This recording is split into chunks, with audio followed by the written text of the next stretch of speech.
वोंकी media में आपका फिर से स्वागत है, जहां हम इतिहास की छिपी हुई परतों की गहराई से पड़ताल करते हैं। आज एक आश्चर्यजनक यात्रा के लिए तैयार हो जाइए, क्योंकि हम भारत की सबसे प्रतिष्ठित शख्सियतों में से एक महात्मा गांधी के बारे में अनकही सच्चाइयों का खुलासा करेंगे।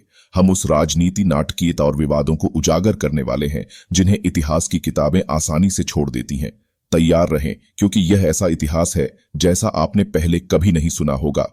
भारतीय इतिहास की समृद्ध गाथा में एक नाम जीवन से भी बड़ा है, महात्मा गांधी। राष्ट्रपिता के रूप में प्रतिष्ठित उनकी छवि देश भर में मुद्रा नोटों, मूर्तियों और पाठ्य पुस्तकों की शोभा बढ़ाती है। लेकिन क्या होगा अगर मैं आपसे कहूं कि संत के मुखौटे से परे राजनीतिक रंगमंच का एक शानदार मास्टरमाइंड था?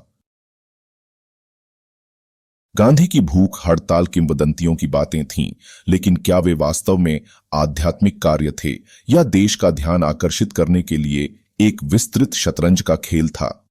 बार बार उन्होंने आमरण अनशन की धमकी देते हुए भूख हड़ताल की, जबकि लाखों भारतीय ब्रिटिश उत्पीड़न के कारण अनैच्छिक रूप से भूख से मर रहे थे।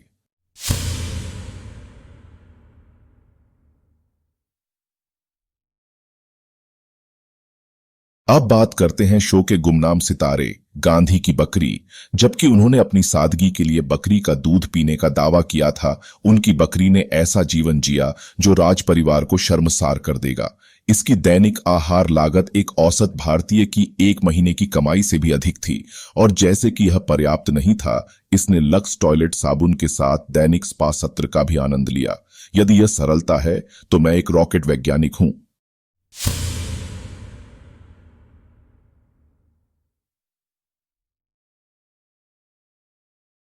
गांधी की तीसरी श्रेणी की रेल यात्राओं को सादगी का प्रतीक माना गया, लेकिन क्या वे वास्तव में विनम्र कार्य थे?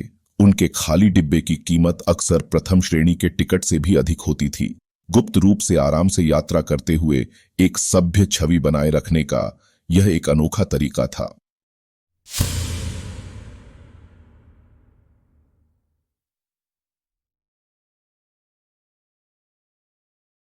जनता से जुड़ने के लिए बनाए गए उनके किसान शैली के कपड़ों ने उन्हें महात्मा की श्रद्धेय उपाधि दिलाई, लेकिन वास्तव में यह लोगों की प्रशंसा और विश्वास जीतने के लिए सावधानीपूर्वक चुनी गई एक राजनीतिक पोशाक थी।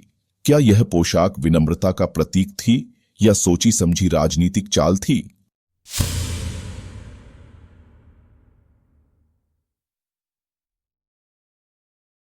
ध्यान आकर्षित करने के लिए गांधी जी प्रतिदिन भक्ति गीत गाते थे।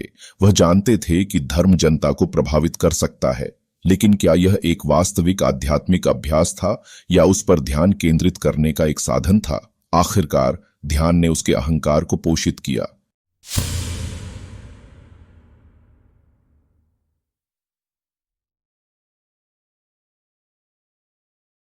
गांधी प्रचार के बीच भारतीय स्वतंत्रता संग्राम के असली नायक अक्सर मंच के पीछे धकेल दिए गए। देश की आजादी के लिए कड़ी मेहनत करने वाले बहादुर निस्वार्थ सेनानियों ने खुद को गांधी की नाटकीयता से प्रभावित पाया। उनके बलिदान और योगदान पर किसी का ध्यान नहीं गया, वे इतिहास के पन्नों में खो गए। गांधी जी का अहिंसा पर जोर महान होते हुए भी कुछ लोगों को ब्रिटिश उत्पीड़न के सामने शक्तिहीन महसूस कराता था। कुछ लोगों का तर्क है कि इसने आजादी के दौरान और उसके बाद सांप्रदायिक झड़पों और दंगों में योगदान दिया। तो आपके पास है भारत के स्वतंत्रता संग्राम के दौरान गांधी की राजनीति और नाटकीयता की अनकही कहानी। हालांकि वह एक प्रतिष्ठित व्यक्ति बने हुए हैं, लेकिन इतिहास की आलोचनात्मक जांच करना और हमें जो आख्यान पढ़ाए गए हैं उन पर सवाल उठाना आवश्यक है। जैसा कि हम भारत के अतीत के इस अध्याय पर विचार करते हैं, आइए उन वास्तविक नायकों को न भूलें जो छाया में खड़े होकर स्वतंत्रता के लिए अथक संघर्ष कर रहे थे। Thank you for joining us today on Wonky Media. If this video challenged your perspective, hit that like button, subscribe, and ring the notification bell. Keep questioning, keep exploring, and keep learning. Until next time, this is Wonky Media.